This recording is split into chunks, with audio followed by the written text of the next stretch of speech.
The CNBC app. Global market news in one place. Customizable sections and personalized alerts. Stocks tracking, interactive charts and market insights all in your hands. Stay connected. Stay informed. Download the CNBC app today. A very warm welcome to Squawk Show with Carolyn Roth leading in Zurich, and I'll be helping her here in London. My name's Steve Sedgwick. These are your headlines.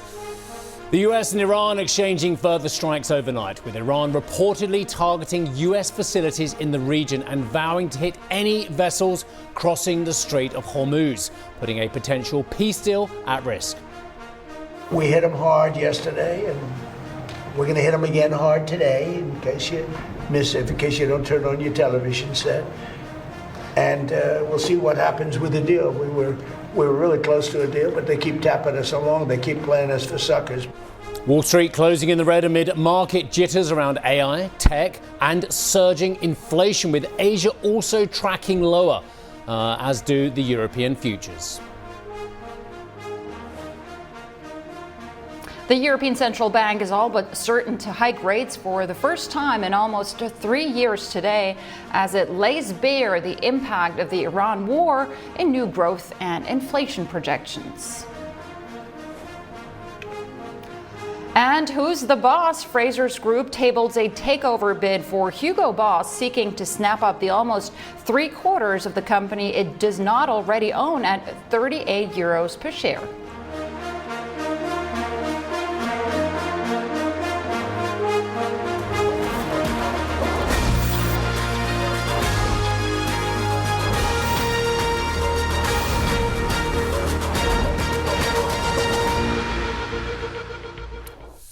Right, as ever, there is so much to digest with you all over the next 3 hours. Cara and I will do our absolute best to do justice to the AI story, to the inflation story, to the SpaceX story, which is getting more and more closer in our radar. But let's start off on the war as well, because tensions flaring yet again in the Middle East as the US and Iran exchange fire for a second day, after US President Donald Trump criticized Tehran for not signing a deal. The president said Iran was, and I quote, playing us for suckers, vowing very hard attacks.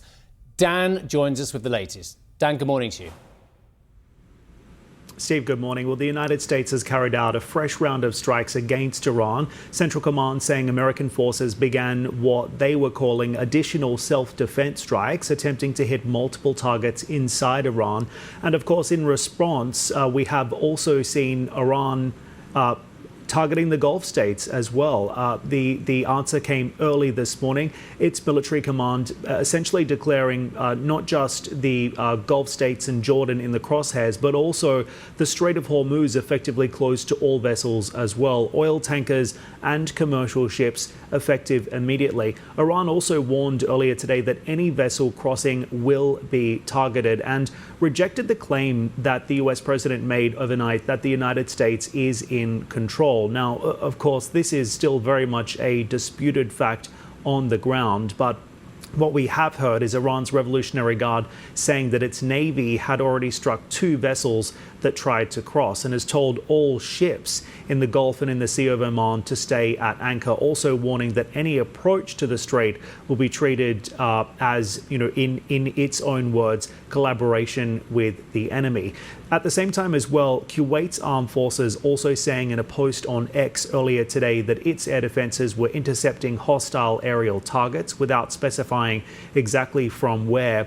Bahrain's Interior Ministry also saying that sirens had been sounded and it was urging civilians earlier today to head to a safe space.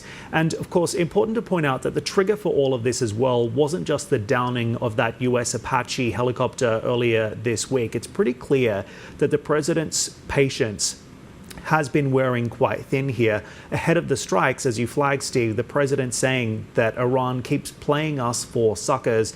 and had been taking too long to negotiate. You get the sense that the United States still wants a deal here, a workable arrangement, but the sticking points are, of course, very far and wide at this point. What we also know with regards to the oil trade here this morning, which is, of course, front and center for us, once again, markets not necessarily reacting in the way you would expect. You can see Brent at 93.70 this morning, WTI holding on to $90 a barrel. Quite a muted reaction here to the fact that we have seen the ceasefire effectively ending and 2 days of strikes from the United States against Iran, plus Iranian retaliation inside the Gulf states. In fact, you could be forgiven for waking up this morning and thinking that the war had resumed at all, given how markets are reacting here. Of course, also adding to some of the downside pressure for the oil market is the fact that the president said overnight that the US had also been secretly escorting ships through the Strait of Hormuz, also flying in the face of those Iranian claims that I just flagged earlier. The president saying 200 ships and 100 million barrels of oil have flown through the strait this past month. He credits that operation with keeping oil near this 90 USD range rather than above 200. The president also insisting, as I flagged earlier, that it's the United States, not Iran, that is in full control. So where to from here? I think that's the big question in the Gulf states this morning, including here in the UAE. So far, the UAE and Saudi Arabia spared from the Iranian retaliation as far as we understand it at this point, but it's pretty clear that the situation is very volatile at this point, particularly when it comes to this flare-up in military hostilities. On the diplomatic front, is a deal still alive? I think that's the other question being asked right now as well. President Trump saying overnight that Iran should sign the deal. He also said the US still wants an agreement that is meaningful and that works.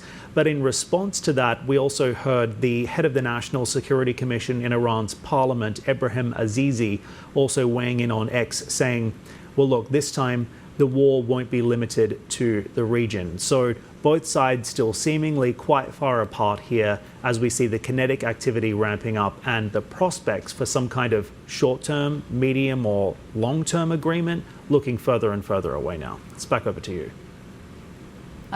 Dan, thank you so much. You're making some excellent points there, and we'll come back to that during the discussion. But obviously, it seems the oil markets looking through that. Let's stay with the markets. I want to show you what's been happening with U.S. markets overnight. And once again, pretty heavy sell-off there when it comes to some of the chip names in terms of the overall market. We're seeing the Dow off by 1.9%, almost the S&P losing 1.6%, the NASDAQ off by 2%, once again bearing the brunt of the losses here. And you're seeing the Dow with its worst day since October 2025. Of course, we got the U.S. inflation numbers, but I'm not sure that this is actually what drove the market. It seems to be a matter of making space in investors' portfolio for that massive IPO that's coming up, and the 3 massive IPOs that are coming up, and certainly also some profit taking. And I'm sure that's also what happened when it comes to the U.S. chip makers. I want to show you the session here. NVIDIA down 3.7%, Broadcom off 5%, Micron off 4.7%. Of course, Micron has been one of the top performers year to date. Keep in mind, chip makers, one of the main ETFs tracking that sector, up a whopping 80% so far this year. So why wouldn't you take some profits, right? Especially if you're making space for some more paper that's hitting the market very, very soon. When it comes to the Asian markets, a bit of a choppy session here, actually. Earlier in the day, we saw some fairly muted losses here, but that has turned around a little bit. We're seeing the Kospi. Actually, it wasn't the green. Now it's back in the red. So it is pretty much all over the place this morning. But the moves have been largely contained. The Kospi off 0.3%, the Nikkei 2 to 5 down 0.25%. As far as European futures are concerned, this is the picture. Obviously, we're still more than an hour away from the start of the trading session here. And what you're seeing in terms of the futures is a muted to slightly negative start to the trading session. That is to be expected. The Stoxx 50 seen down by roughly 0.5%. The FTSE seen off by 0.3%. That was actually one of the few indices that was in the green yesterday. The DAX seen down by 0.3%. Hugo Boss is a really interesting story that we'll be talking about today. Finally, a quick check on U.S. futures and how they're shaping up. Still a few hours to go, but we are expecting to see some positive trends here on this Thursday morning. The S&P 500 seen up by 0.3%, the Dow Jones seen up by 0.2%, the NASDAQ seen up by 0.5%. And Steve, I guess This is how it usually goes, or at least this week, this is the playbook that we've been seeing play out. You're buying one day, you're selling off precipitously the next day, and a lot of worries about all that paper coming, and of course, chips valuations. Steve. It's all there, absolutely. Thank you, Caro, and I know you want to come back in on the next conversation, but I want to spend a bit of time, and I want to go slowly and methodically through the next section. So look, US inflation accelerated at its fastest pace in 3 years, up 4.2% on an annualized basis in May. The bulk of the pressure was felt at the pump. Americans know this. Petrol prices jumped 7% versus April and more than 40% on the year. This is where it gets really, really interesting and probably quite confusing for those who are trying to send the right messaging from the Republican camp ahead of the election, the midterm elections coming up, because extraordinary comments from the president. Now, I'm going to play you a whole section here of what the president said. Speaking to reporters at the White House, the president seemingly brushed off Wednesday's data, saying he's not overly concerned about the rising prices. Listen into this whole section. I love it. The numbers were great. You know what I really love? I love the inflation. You know why? Because as soon as this war is over, I can say it now. Something you didn't know. We've been taking out millions of barrels of oil. Nobody knows it. Remember when I did this, I said, look, the one bad thing will be we hit the best economy we've ever hit. And I said to my people, I had Scott, I had Howard, I had Pete, I had all of them. I had Todd in the room. I said, the one thing we have to do now, we had just hit the highest stock market in history, highest 401ks in history. Everything was going well. And I said, I hate to do this to you guys, but Iran's going to have a nuclear weapon very soon. We have to go and attack. There's so much to digest there, and we can look at the oil price side of it in some detail. But it's the headline comment from the president there that is going to perhaps get the Democrats very excited and perhaps Republican supporters having a bit of soul searching. Because, in fact, tell you what I'll do. Roger, I know we've got this. Let's just listen into the first section of what the president just said. This is what I want to hone in on. Oh, I love it. The numbers were great. You know what I really love? I love the inflation. You know why? Because as soon as this war is over, I can say it now. Something you didn't know. We've been taking out millions of barrels of oil. Nobody knows it. I love the inflation. No, look, let's give the president credit first of all. He clarified it later on. He clarified later on in commentary to the New York Post. He said he loved how inflation wasn't higher. That's what he was trying to say. So that's the president saying that the numbers were much lower than anticipated.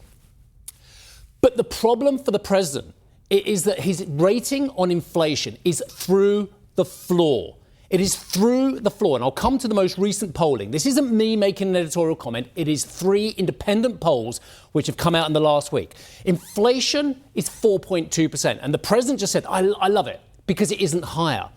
Well, 4.2% is almost a flip of the numbers of pre-war. I checked this morning. Back in January, inflation in America, CPI, was 2.4%. It is now 4.2%, and Americans are suffering. WTI is currently around $91 a barrel. The US benchmark, it was $55 before the drumbeat of war began. I went back to mid-December to have a look. $55, 91 now.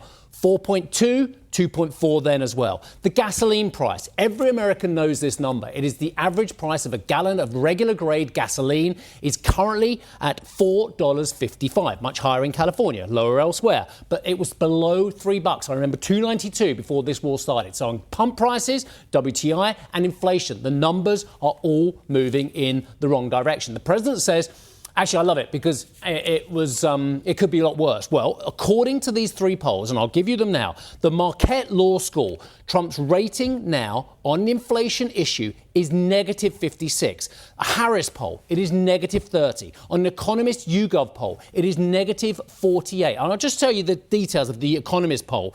24% of people approved of America, of Mr. Trump's handling of inflation. 72% disapproved. And on the Marquette Law School, it was 78% disapproval as well. So the president has an issue on inflation. Why? Because it was one of the key marquee issues that he came into power with, and blaming and bemoaning what Biden did or didn't do on inflation. The second real problem here is he's got his man here at the FOMC. He got the guy he wanted. He got Kevin Walsh in. And everyone who I've been speaking to says Kevin Walsh is a stand-up guy. He is no sock puppet, as Elizabeth Warren alluded to as well. He is a straight-up guy who will do the right thing as well. How can an FOMC that the president would like to see cut rates, we've seen him say earlier on that he wants to cut them to 1%, how can an FOMC cut interest rates when the headline inflation rate is 4.2% and the target rate is 2%? I leave that question open. Steve, and I guess the bigger question is, what is the FOMC really going to be focusing on? Is it the headline number? No. We know that the Fed's preferred inflation gauge back in the day, when it was still Jerome Powell, it was core PCE. So is it still going to be watching that? But we also know that Kevin Walsh has been very much been focusing on a new gauge, the trimmed mean inflation. And basically, that strips out everything. That strips out, according to Kevin Walsh, the change in geopolitics or the change in price of beef. It strips out energy, anything. And the bigger question here is, does it still reflect on what the economy is really going through? Because it strips out even more than the core prices. Basically, you're left with nothing. And is he going to be able to persuade the FOMC to just look at that number and make it the Fed's preferred inflation gauge? Or is the market, is the FOMC, the rest of his team, are they still going to be looking at core PCE? And I think that is a key question for the market going further. Because obviously, he'd like to strip out everything, right? And then inflation doesn't look all that bad. And I hear you, and the core PCE, just to add, is 3.3%, which is still 1.3% above the inflation target, whichever way you look at it. Look, Americans won't be fooled by this. They weren't fooled under Biden, and I can be totally apolitical about this. They won't be fooled by politicians telling them, actually, there is no inflation, life is good, goods are cheaper. Americans know. They know the price of eggs. They know the price of milk. They know the price of their gasoline. They know the price of their healthcare services. They know the price of their mortgage. And the problem is, everything is pricing not only off the interest rate that the FOMC can set, but it's also pricing off the cost of money going out. And the further you go out, that's where the worries begin to get even more severe. The 10 to 30-year area of the market as well, which the central bank has less control of if it isn't controlling inflation. It is about the largesse of others, because, of course, the US runs big budget deficits, circa 6%. It runs a big trade deficit as well. And actually, it's about the willingness of others, as it is in the UK and elsewhere, to carry on buying that US debt at a price which makes it more affordable for the US to refinance going forward. And with a 6% deficit figure, that is another headache. And dare I say it, the stock market rallying is great for the people who are in the stock market. A vast amount of Americans who are voters in the midterms will not be enjoying the stock market rally as much as, dare I say it, the top 1 to 10%. And of course, we saw the University of Michigan index the other day, and we see that consumer confidence is at its lowest point on record. And then you've got, on the other hand, huge disconnect with the stock market. So, of course, something doesn't add up. And of course, some of that disconnect will be showing itself in the polls come this fall, of course. All right, we're going to have to move on. Still coming up on the show, we have a lot planned for you. Decision day dawns for the ECB, of course. We'll be live from Frankfurt with the central bank expected to hike. Plus, the countdown continues ahead of the IPO of the decade. We'll discuss SpaceX's liftoff later this hour with a former Starlink engineering leader. And Europe's AI strategy is coming under fresh scrutiny. We'll speak to one of the authors of a new outlook on the sector, Judith Dada, general partner at Visionaries. Next, don't go away.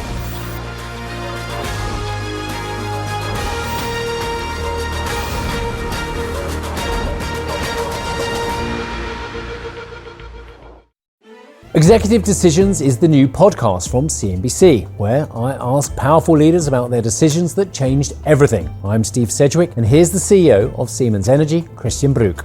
business leaders should not stay quiet in a world which is super complex. We sit in a privileged position, and we have to use that to ensure that a society remains prosperous, stable, successful. That's Executive Decisions with me, Steve Sedgwick. Get it wherever you're listening to this.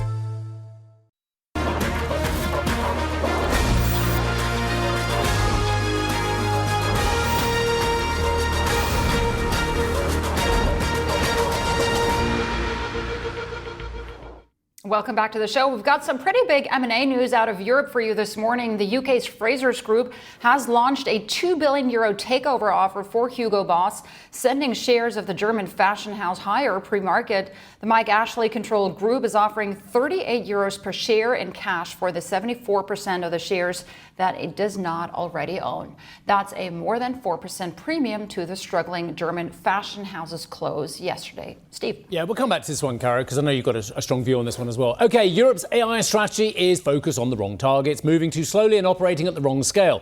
That is the warning from a coalition of leaders, leading AI researchers, policy experts and investors today.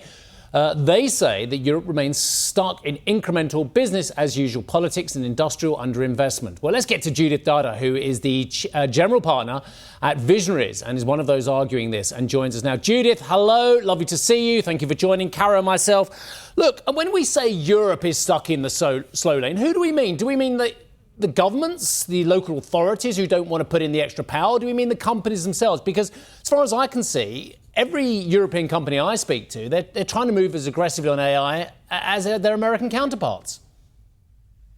I think at the end of the day, this concerns everyone. Every single citizen in Europe will be affected by the AI transformation because we believe that the AI transformation will be as big as the Industrial Revolution, if not bigger. Of course, governments and the EU Commission have a really, really important role to play here. We believe that while there's a lot of laudable efforts that everyone is engaging in, this current day and age calls for the most ambitious political agenda that we have undertaken in peace times, and that the current efforts are still 10x too slow, too small overall, and that it just needs for a lot more urgency and a lot more embracing of the hard trade-offs that are required to really get Europe ahead in this race.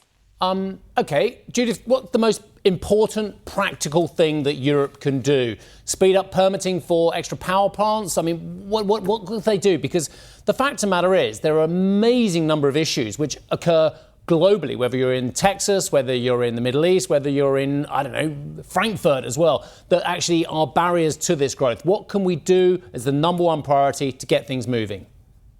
Yeah, a lot of our report focuses on the building of data centers on European soil at much, much bigger scale than we are currently undertaking. To give you an example, the EU has, pledged about 200 billion of investment to flow into that. But a lot of this is, reliant on private capital. And we have seen sluggish, actual build out of the gigafactories that are planned. And so it needs for a lot more urgency. That will also need to include energy. It will need to include grid connections, permitting. There is this, we think, wonderful idea of special economic zones that are basically, allow you for more deregulation, building significantly more data centers on European soil. Because at the end of the day, compute is the fabric that all of this runs on. And today, Europe hosts about 5% of global compute. The US hosts about 80%, which means that we are very, very, very dependent on the US for powering our AI transformation. And we want to enable a future where, Europe is about 25% of global GDP. We also have significantly more weight and more access to compute in order to kind of build the leverage to keep access to frontier AI. We believe that at the end of the day, AI can have amazing productivity benefits and surplus for society. But in order to do that, we need to build the kind of leverage that allows us to keep accessing those models. And more compute on European soil is one really, really important focus here. Judith, I kind of think I understand why they're going slow in some parts. I don't know if you've seen the levels of the Rhine the last couple of years, but the water levels have dropped aggressively. There is a problem with fresh water globally. In power, we have a power crisis, as you well know, here in Europe as well, where we are struggling to find homegrown sources, albeit with a push to renewables as well. And it's the same problem wherever you go. There is a backlash. And I mentioned Texas. Texas is a great example. The vast and stunning amounts of water and power needed to fuel the AI revolution hasn't been thought about properly in state after state in the US. Europe has even more of a problem on water, has even more of a problem on power. Where's it going to come from, Judith?